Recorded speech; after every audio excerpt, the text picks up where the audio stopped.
একরকম বাঁধাকপির তরকারি খেতে খেতে তোমরা বোর হয়ে গেছো বন্ধুরা? তো চলো আজকে একটা বাঁধাকপির নতুন রেসিপি তোমাদের সাথে শেয়ার করি, যেটা সম্পূর্ণ নিরামিষ। তো প্রথমে বাঁধাকপিগুলো, গোটা বাঁধাকপি থেকে একটা একটা করে পাতা ছাড়িয়ে সেগুলো গরম জলে ভাপিয়ে নিতে হবে। তারপর আমি এই যে মুগ ডাল একটু ভিজিয়ে রেখেছিলাম, সেই মুগ ডালটাকে আদা আর কাঁচা লঙ্কা দিয়ে একটা পেস্ট বানিয়ে নিতে হবে। তো তারপরে ভাপানো পাতাগুলোকে একটা রেখে তার উপর ওই পেস্টের একটু প্রলেপ দিয়ে আবার তার উপরে একটা ভাপানো পাতা দিয়ে এরমভাবে 3-4টা আমি করে নিয়েছিলাম। তো তারপর করে সেটাকে রোল করে নিতে হবে। আমি 3টের মতো রোল করেছিলাম। তো এই রোলগুলো হয়ে যাওয়ার পর বাকি ওই প্রলেপটার মধ্যে মাখিয়ে দিয়ে তেলের ওপর ভেজে নিয়ে এপিট করে ভেজে নিতে হবে। তারপর ঠান্ডা হয়ে গেলে সেগুলো পিস পিস করে কেটে রাখতে হবে। এবার তেলের ওপর আমি অন্য কড়াতে একটা তেলের ওপর গোটা গরম মশলা, শুকনো লঙ্কা, তেজপাতা আর আদা কাঁচা লঙ্কা বাটা আর তার সাথে গুঁড়ো মশলা অ্যাড করব সব কিছু।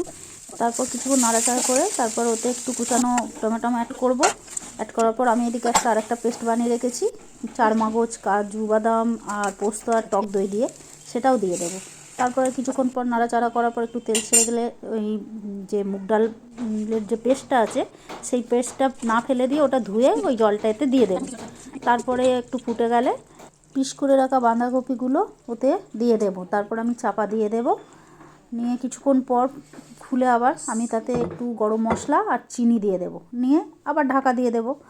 তো তারপর কিছুক্ষণ হয়ে যাওয়ার পর যখন একদম তেল ছেড়ে যাবে তখন আমি ওটা নামিয়ে একটু 1 চামচ ঘি দিয়ে ওটা অফ করে দেবো। তো আমার এই বাঁধাকপির এই রেসিপিটা পুরো সম্পূর্ণ রেডি হয়ে গেছে। তো বলছি বন্ধুরা, মানে এটা একবার করে খেয়ে দেখবে, এত সুন্দর টেস্ট হয়, মানে মনেই হবে না এটা একটা বাঁধাকপির নিরামিষ আইটেম। তো আমার তো খুব ভালো লেগেছে বন্ধু, আমার মেয়ে তো খেয়ে খুব ভালো বলেছে। ও তো মনেই হয়নি যে এটা একটা বাঁধাকপির নিরামিষ আইটেম।